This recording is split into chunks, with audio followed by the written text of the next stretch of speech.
नमस्कार, मैं हूं निर्मल राजपूत और आप देख रहे हैं कैंपस खबर। भाई, हिंदी का जो प्रचलन है लगातार चल रहा है, लेकिन हिंदी का जो लोग हैं, जो छात्र हैं, वो शुद्ध नहीं लिख पाते हैं और हिंदी का जो वजूद है वो धीरे धीरे इंग्लिश खत्म करती जा रही है। मैं इस समय मौजूद हूं KR डिग्री कॉलेज में और मेरे साथ में है डॉक्टर शशि किरण जी, जो कि हिंदी की HOD हैं और हिंदी का एक अच्छा अनुभव भी है। इनसे जान लेते हैं कि हिंदी के मायने छात्रों के जीवन में क्या हैं और छात्र जो हिंदी है उसको किस तरह से पढ़ें ताकि वो जीवन में सफलता पा सकें। जी मैम, धन्यवाद। जैसा कि आपने अभी कहा कि छात्र शुद्ध नहीं लिख पाते हैं, तो सबसे पहली प्राथमिकता तो हमारी ये होनी चाहिए कि हम प्रारंभ से ही जो हमारी बेसिक शिक्षा है उसमें हम बच्चों को ध्यान दें कि वो किस तरह से लिख रहे हैं, क्योंकि जैसी नींव होती है वैसा ही बच्चा आगे जाकर लिखता है।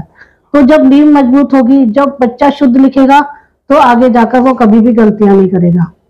दूसरी बात आपने पूछी कि हिंदी में क्या अवसर हो सकते हैं आगे जाने के। तो एक समय था जब हम हिंदी के बारे में सोचते थे हिंदी का कोई विशेष क्षेत्र नहीं है, केवल हम इसमें शिक्षक बन सकते हैं।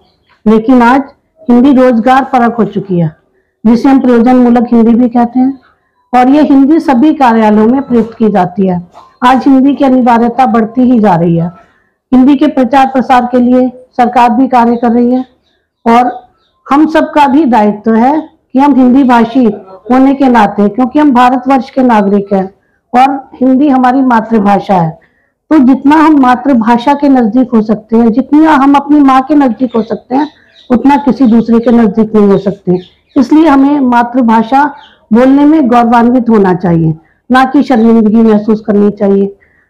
पाश्चात्य संस्कृति के कारण ऐसा हुआ है कि लोगों को लगता है कि अंग्रेजी बोलने से हम बहुत जेंटलमैन बन जाएंगे या हम बहुत महान बन जाएंगे, लेकिन ऐसा नहीं है।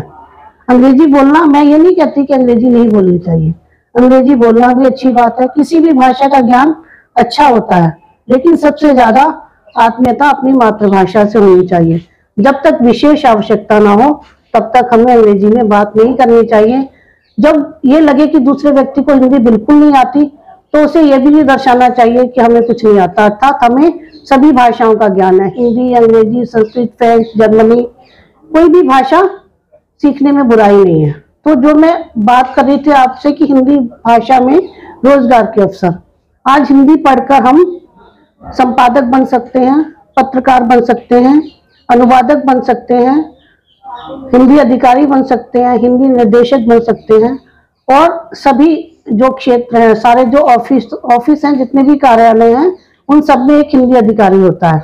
और बैंकों में तो हिंदी अधिकारी के बहुत सारे पद होते हैं।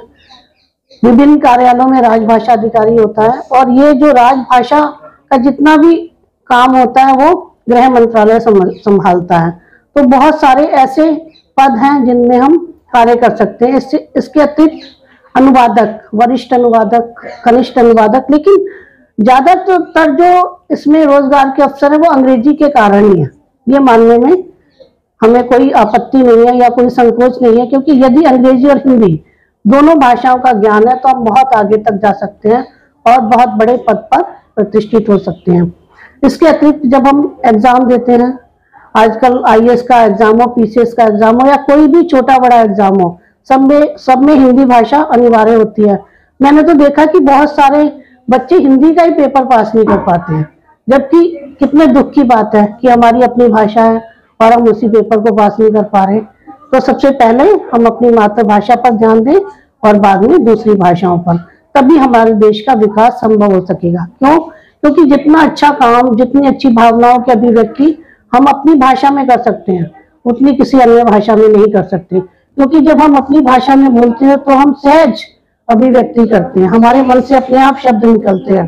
तो जो भी हम अधिकारी पद पर जब हम प्रतिष्ठित हो गए, जो हमारे आने वाले बच्चे हैं वो बड़े बड़े अधिकारी बनेंगे, तो क्या करेंगे, वो अपनी भाषा में जब बात करेंगे तो अपने विचारों को बहुत अच्छे तरीके से प्रस्तुत कर सकते हैं।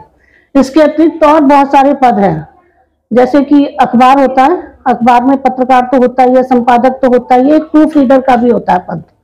प्रूफ रीडर क्या होता है, जो छोटी छोटी अशुद्धियां निकालता है, और ये बहुत कठिन कार्य होता है। कुछ विद्यार्थियों में ये होता है कि उनकी बहुत प्यारी दृष्टि होती है, वो जल्दी से अशुद्धियां पकड़ लेते हैं, तो ऐसे विद्यार्थियों को प्रूफ रीडर बनना चाहिए। और आप सोचिए, यदि समाचार पत्र में प्रूफ रीडर ना हो तो सुबह इतनी गलतियां आएंगी कि सब लोग हंस हंस के बोरा जाएंगे। तो प्रूफ रीडर ही होता है जो कि हमारे सामने सही रूप, बाकी सब काम होता है, चाहे वो अखबार हो, चाहे वो मैगजीन हो, या चाहे वो दूरदर्शन हो, कहीं भी काम सभी करते हैं, लेकिन प्रूफ रीडर जो शुद्ध काम करता है, जो अशुद्धियां निकालता है, उसका बहुत महत्वपूर्ण कार्य होता है। तो इस तरह का पद भी होता है। अब टाइपिंग की देखिए, कंप्यूटर की टाइपिंग है, आप अंग्रेजी की टाइपिंग कराने जाएंगे, बहुत लोग मिल जाएंगे, हिंदी का टाइपिस्ट आपको बहुत मुश्किल से मिलेगा। तो उसमें भी रोजगार के अवसर हैं, और आज तो विदेशों में भी रोजगार के अवसर हैं। हिंदी के जो विद्यार्थी हैं, जो बहुत पीएचडी वगैरह कर चुके हैं, उनको विदेशों में हिंदी की प्रोफेसर के बहुत सारे पद मिलते हैं, हिंदी शिक्षक के, चाहे वो बेसिक का हो, चाहे वो टीजीटी का हो, चाहे वो पीजीटी का हो, या उच्च क्षेत्र में हो, हायर एजुकेशन में हो, सबके लिए हिंदी के बहुत अधिक रोजगार के अवसर हैं। तो हमें ये कहने में गर्व महसूस हो रहा है कि आज हिंदी के सब जगह हिंदी का बहुत महत्व है। हर परीक्षा हिंदी माध्यम से हो रही है, यहाँ तक कि विज्ञान और कॉमर्स भी हिंदी माध्यम से उनकी भी पुस्तकें आ चुकी हैं। तो हिंदी का जो क्षेत्र है वो बढ़ता ही जा रहा है, और बच्चों को इस तरफ आने के लिए प्रेरित करना चाहिए। ये थी मेरे साथ में केआर डिग्री कॉलेज की प्रोफेसर शशिकरण जी। इन्होंने बताया कि जो हिंदी है वो मातृभाषा ही नहीं, एक रोजगार परक का साधन भी है। इसी तरह की खबर के साथ फिर आपसे रूबरू होंगे, तब तक के लिए नमस्कार।